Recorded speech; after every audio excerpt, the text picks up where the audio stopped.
ஆண்டவரும் இரட்சகருமாகிய இயேசு கிறிஸ்துவின் தூய நாமம் மகிமைப்படுவதாக. மார்க் எழுதின சுவிசேஷம் 7ஆம் அதிகாரத்தில் 31ஆம் வசனம் முதல் 37ஆம் வசனம் வரையிலான வேத பகுதியை நாம் இப்பொழுது தியானிக்க இருக்கிறோம். மறுபடியும் அவர் தீரு சீதோன் பட்டணங்களின் எல்லைகளை விட்டு புறப்பட்டு தெக்கப்போலியின் எல்லைகளின் வழியாய் கலிலிய கடலருகே வந்தார். அங்கே கொன்னைவாயுடைய ஒரு செவிடனை அவரிடத்தில் கொண்டு வந்து அவர் தமது கையை அவன் மேல் வைக்கும்படி வேண்டிக் கொண்டார்கள். அப்பொழுது அவர் அவனை ஜனக்கூட்டத்தை விட்டு தனியே அழைத்து கொண்டு போய் தம்முடைய விரல்களை அவன் காதுகளில் வைத்து உமிழ்ந்து அவனுடைய நாவை தொட்டு வானத்தை அண்ணாந்து பார்த்து பெருமூச்சு விட்டு எப்பத்தா என்றார். அதற்கு திறக்கப்படுவாயாக என்று அர்த்தமாம். உடனே அவனுடைய செவிகள் திறக்கப்பட்டு அவனுடைய நாவின் கட்டும் அவிழ்ந்து அவன் செவ்வையாய் பேசினான். அதை ஒருவருக்கும் சொல்ல வேண்டாம் என்று அவர்களுக்கு கட்டளையிட்டார். ஆகிலும் எவ்வளவு அதிகமாய் அவர்களுக்கு கட்டளையிட்டாரோ அவ்வளவு அதிகமாய் அவர்கள் அதை பிரசித்தம் பண்ணி எல்லாவற்றையும் நன்றாய் செய்தார். செவிடர் கேட்கவும் ஊமையர் பேசவும் பண்ணுகிறார் என்று சொல்லி மென்மேலும் ஆச்சரியப்பட்டார்கள்.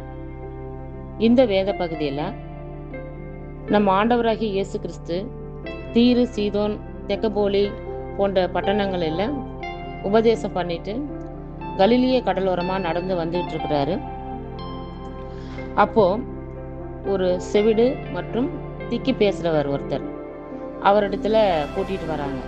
கூட்டிகிட்டு வந்து ஆண்டவரே உங்கள் கையை அவன் மேலே வைங்க, அவன் சுகமடைவான் அப்படின்னு சொல்லி அவர்கிட்ட வேண்டிக்கிறாங்க.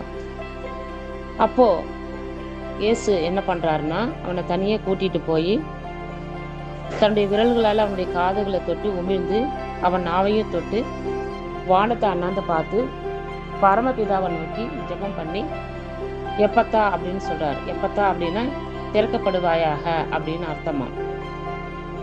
அப்படி அவர் தன்னுடைய விரல்களால் அவனுடைய நாவையும் அவனுடைய காதுகளையும் தொட்ட உடனே அவனுடைய காதுகள் நல்லா கேட்க ஆரம்பிச்சிடுது. அவனுடைய நாவும் நன்றாக திறக்கப்பட்டு அவன் நன்றாக பேச ஆரம்பிச்சிட்டான். அவர் ஆண்டவர்கிட்ட ரொம்ப சந்தோஷத்தோட ஐயா எனக்கு நல்லா காது கேட்குது, என்னால் நல்லா பேச முடியுது அப்படின்னு சொல்லி ரொம்ப சந்தோஷப்படுறான். அப்போ ஆண்டவர் என்ன சொல்கிறார் அவங்கிட்டன்னா, நீ இதை போய் யாருக்கிட்டையும் சொல்ல வேண்டாம், அதிகமாக இதை பிரபலப்படுத்த வேண்டாம், பிரசித்தம் பண்ண வேண்டாம்னு சொல்கிறாரு. ஆனால் அவர் எந்த அளவுக்கு சொன்னாரோ அதை விட அதிகமாக எல்லா இடங்களுக்கும் போய் இந்த மாதிரி நான் ஆண்டவர்கிட்ட போனேன், என்னை அவர் பேச வச்சுட்டாரு, என் காதுகளை நல்லா கேட்க வச்சுட்டாருன்னு சொல்லி அதை அதிகமாக போய் எல்லா இடத்துலையும் போய் சொன்ன உடனே மக்கள் எல்லாரும் அதை கேட்டு ரொம்ப ஆச்சரியப்படுறாங்க.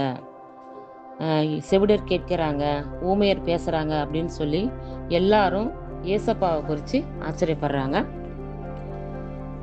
மார்க் எழுதின சுவிசேஷத்தில் நம்ம 4 பகுதிகளாக பார்த்தோம்.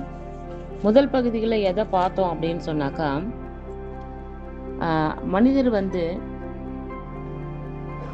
கர்த்தர் நமக்கு கொடுத்த கற்பனைகளை கையை விட்டுட்டு மனிதர்கள் கடைபிடிக்கக்கூடிய வெறும் பாரம்பரியத்தை மட்டும் நம்ம கடைபிடித்து கொண்டு வருகிறோம். உண்மையிலேயே கர்த்தர் நமக்கு கொடுத்த கட்டளைகளை மதித்து நம்ம நடக்கிறதில்ல, அதை மீறுறோம். பாரம்பரியம் என்ற பேரில் அதை மட்டும் தான் நம்ம கடைபிடித்து கொண்டு வருகிறோம் அப்படிங்கிறத முதல் பகுதியில் நம்ம பார்த்தோம்.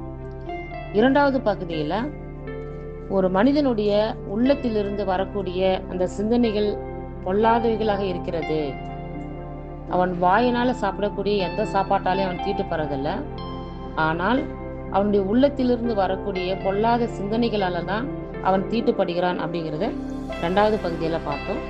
3வது பகுதியில் ஒரு கானானிய பெண்ணுடைய விசுவாசம், ஆண்டவரிடத்தில் அவள் வைத்திருந்த விசுவாசத்தை குறித்து நம்ம பார்த்தோம். அடுத்ததாக பார்த்த ஒரு விஷயம் என்னவென்றால், ஒரு கொன்னைவாயுடைய, அதாவது திக்கி பேசுகிறவர், அதே சமயத்தில் அவருக்கு காதும் கேட்காது, அவரை குணப்படுத்துகிறார். இந்த விஷயங்களெல்லாம் நம்ம மார்க் எழுதின 7ஆம் அதிகாரத்தில் நம்ம பார்த்தோம். கர்த்தர் தாமே நம்ம எல்லோரையும் ஆசீர்வதிப்பாராக. ஆமேன்.